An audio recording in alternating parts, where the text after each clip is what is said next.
Hello, fellow Rebel Capitals. Hope you're well. So Josh just sent me an article from Bloomberg where Powell, I think, inadvertently admits what the game plan is. I think he leaked it accidentally. So let's go right over to this Bloomberg article and check this out.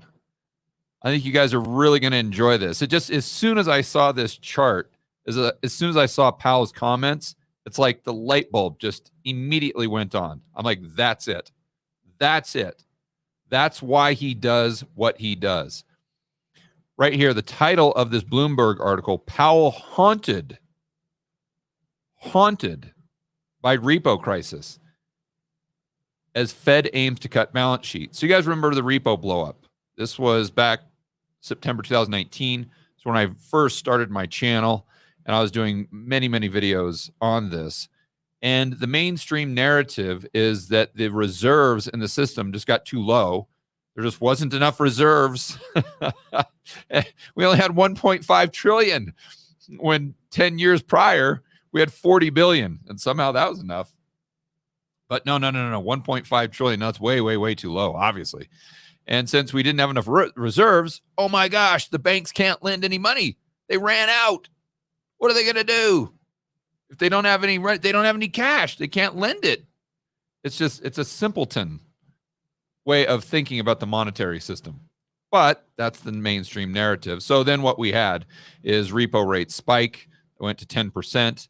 And then the Fed came in, eased the counterparty risk, and then repo rates came back down. But again, this mainstream narrative is that the reserves in the system got to a point where it constrained bank lending, where they physically could not lend any money into the repo market, and therefore interest rates skyrocketed.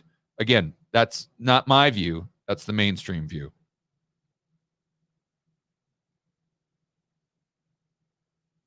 So now this article goes on to talk, and by the way, this is July 9th, so it's very recent, tucked away in hours of congressional testimony, while Powell assured lawmakers the Fed is committed to avoiding a repeat of 2019. Because keep in mind right now, what is the Fed doing? They're reducing the size of their balance sheet. They're doing QT. So Powell goes to the lawmakers because they're like, whoa. If you're reducing the size of the balance sheet and that's what caused the repo blow up, aren't you going to cause another repo blow up? And he's assuring them that, oh, no, calm down. I got this. But he doesn't even know what the problem was. So how can he fix it? Let's keep moving on here. Wall Street economists and strategists caution that quantitative tightening remains complex. Does it? Complex? Dude, if you're a Wall Street economist and you think that QT is complex, I tell you what, my friend, you've got the wrong job. You need to give in your 2 weeks notice ASAP, because you are in way over your head, my friend. They say, known as QT, it involves letting Fed bond holdings mature without replacement, draining cash on the financials. All right, let's stick with the first thing they said. It does involve the Fed allowing bonds to mature. That part is true. In the coming months, the full brunt of the Fed's current QT program is set to be felt. Wow. How it proceeds and how the Fed handles the process could shape political outcome. Okay. So Powell, here's a quote from him. He said, "We didn't see it coming," talking about the repo blowup in 2019. Powell acknowledged at the House Financial Services Committee June 21 when referencing the sudden problems that emerged in 2019. And isn't that weird? Sudden problems. Josh, refresh my memory. Did the Fed reduce the size of their balance sheet all at once? So like this was, let's just say September, I forgot the exact date, but let's say it's September 12th of 2019. So correct me if I'm wrong, or just refresh my memory. Did the Fed reduce the size of their balance sheet all at once, the day prior to the repo blow up? I don't think so. No. Yeah, you're right. Now my recollection is it's coming to me now. No, the Fed gradually reduced the size of their balance sheet very, very, very, very slowly. So why just all of a sudden one day, on this one day, rates went from they didn't go from 1% to 2%, then to 3% to 4% over the span of 2 weeks. No, they went from 1% or whatever it was to 10% in one day. So how can you sit there and say it was a result of this gradual process that took months? I mean, that in and of itself is ridiculous. But wait, in case you're worried about this, you shouldn't be losing sleep. Don't stress out, because look at what Powell says next. Now the Fed has the advantage. We have the experience, he says. So we know how to handle this problem. Again, really?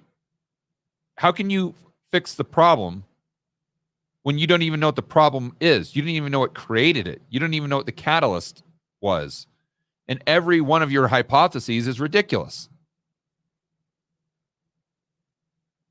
So, actually, before we get into this chart, let's read the next paragraph. The Fed is currently shedding bond holdings at an annual pace of roughly $1 trillion, much faster than 2019.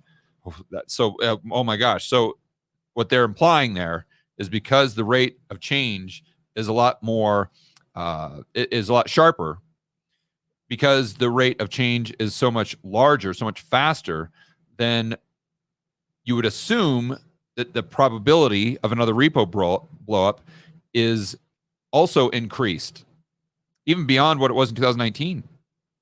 So Powell told lawmakers he's very conscious of the importance of not just inflating the balance sheet during each easing cycle and leaving it enlarged. Okay, so he's saying he's very conscious about leaving the balance sheet large. He's reducing the size of the balance sheet, but he's hyper-focused on 2019 because it was egg on his face. He didn't see it coming. And if the Fed doesn't see it coming, I mean, that's their job, for heaven's sakes, to make sure that these markets are functioning properly. And he's haunted. That's the word that they're using. Okay, so now let's go to the chart. And right here, look at this, what they're saying. Powell prefers reverse repo to drop versus bank reserves. So he's trying to reduce the size of his balance sheet. Remember, there's three components, main components of the balance sheet: bank reserves, TGA, Treasury General Account, and reverse repo. So what he's trying to do is incentivize these money market funds to take that cash out of reverse repo and do something with it. Right? So what happens is if they do something with it, then that counterbalances the reduction in the reserves. Because let's say they do QT, they allow these bonds to roll off their balance sheet, they allow them to mature. Okay, that's going to reduce the amount of bank reserves in the system. But if reverse repo is out there buying assets or taking that cash out of reverse repo, those reserves are going to go into the reserve accounts of the banks. So on net balance, the bank reserves stay the same, while at the same time, the overall balance sheet is shrinking because that reduction is coming specifically from reverse repo. So this tells you everything you need to know right here. Behind the scenes, Jerome Powell is scared out of his mind that they have another repo blow up as a result of QT. Because he might be, he might not be the most straightforward guy on the planet Earth, but he's not stupid, right? He realizes that if repo rates spike to 10%, and let's say, heaven forbid, they stay there this time, that's game over. That's Armageddon. That's you're living in caves, eating canned goods. That's where the entire global monetary system completely implodes. And if you think I'm being hyperbolic, you don't understand the repo market. You don't understand the global monetary system. You got to trust me on this one. That is like trying to run an engine without oil. It's going to completely seize up. It's going to fall apart. It's going to blow up. It's going to start on fire. It's not going to work. And if the entire car running is reliant on that motor, you come to a screeching halt. And that's exactly what the global economy would do. And it's not even to come to a screeching halt. It would absolutely collapse. So Jerome Powell knows this. So if you're in his position, what do? Like, how do you incentivize these money market funds to buy bonds when we know that bonds, especially the bills, that's what these money market funds are interested in. The 1 month, the 3 month, they've been trading under reverse repo. That's why there's been so much money that goes into there to begin with. Well, he's got to somehow get the rates on those short-term bills up higher than reverse repo to incentivize these money market funds to buy them. How do you do that? You convince the market that you're going to raise rates, even if you're not. Even if you have zero plans to raise rates, even if you're going to only raise them one more time, you make it seem like you're going to raise it up to 20%. You make it seem, and every single data point that you can manipulate it, you manipulate it to make it seem like, oh yeah, Jerome Powell's serious. Like when that unemployment number comes out, guys, can you go ahead and cut me some slack on that one? And you can always revise it next month, right? Because he knows that and I'm not saying he's doing this, but it sure would help. Whatever he can do to massage the numbers between him, Joe Biden, and the administration, whatever they can do to massage the numbers to make it seem like, oh yeah, he is really tough. Oh my gosh, he's getting tough on inflation. He means what he says. In fact, he's not just going to hike 2 more times. He's going to hike 10 more times, at least, minimum.